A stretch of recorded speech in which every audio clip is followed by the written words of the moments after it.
You refer to your brother as your beloved brother and arch nemesis.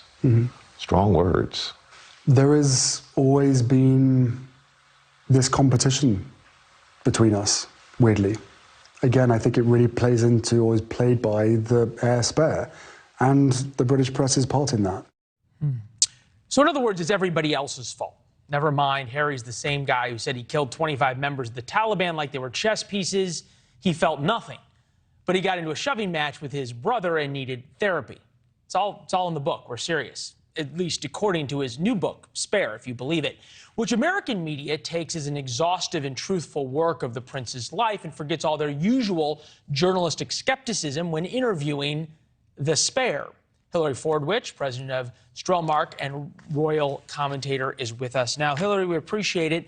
Why is it that the American press just seems to fall all over themselves for anything royal?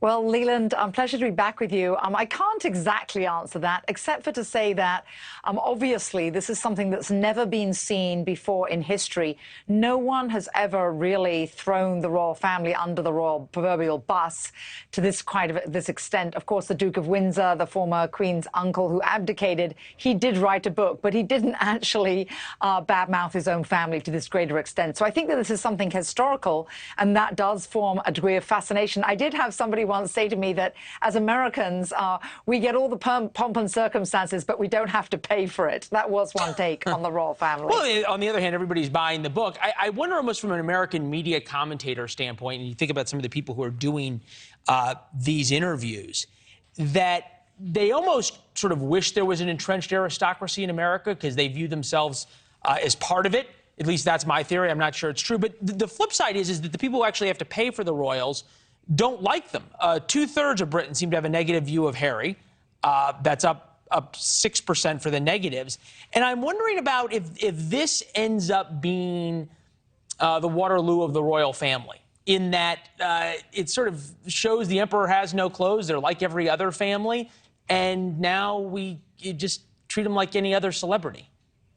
Well, I don't know about that, Leland. You're absolutely correct, though, about the polling. According to YouGov now, Prince Harry has a 64% disapproval rating, and that puts him, actually, he's only now just above Prince Andrew, who's probably one of the few people in the world that has benefited from all of this, because, of course, he's gone off all the front pages, and it's even made him look good, because at least he's kept his mouth shut.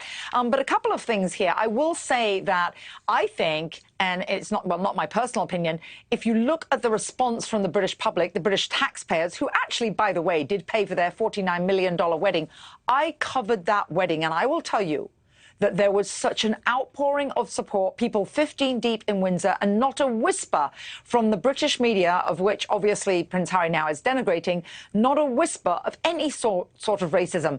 There wasn't anything, and there isn't anything, that I could see or quote from that era to today, including Piers Morgan saying that she'd be the new rock star, that actually put them down or said something negative about them. Like this book, Leland, everything has been of their own making and their own doing. The press simply reports upon it. No, it's a great point, really, that they've sort of created this perpetual victimhood of themselves without any proof. And I think what's amazing is you watch Michael Strahan's interview, you watch Anderson Cooper's interview, whatever you think of Prince Harry, it's just bad journalism. Nobody's asking for that proof. The only person no penetrating questions. No, not at all. The only person who dared do that was ITV, the British station. Take a listen.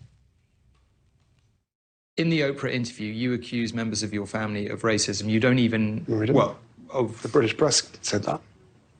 Right. Did Meghan ever mention that they're racist? She said there were troubling comments about there was concern about his skin colour. Right. Wouldn't you describe that as essentially racist? I wouldn't, not having lived within that family. The flip side of this, right, is that it was Meghan who said she'd never lived in a racist country until she got to the UK, which sort of says nice things about America, which now they're back in America and they say terrible things about America.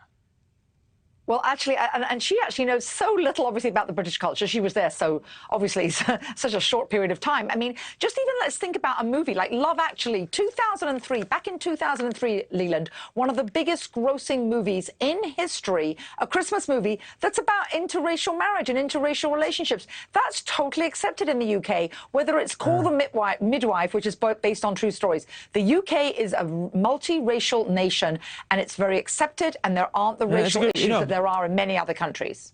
Thanks for watching. Go to newsnationnow.com to find News Nation on your television provider. And don't forget to subscribe. Click the red button to get more of News Nation's fact-driven, unbiased coverage.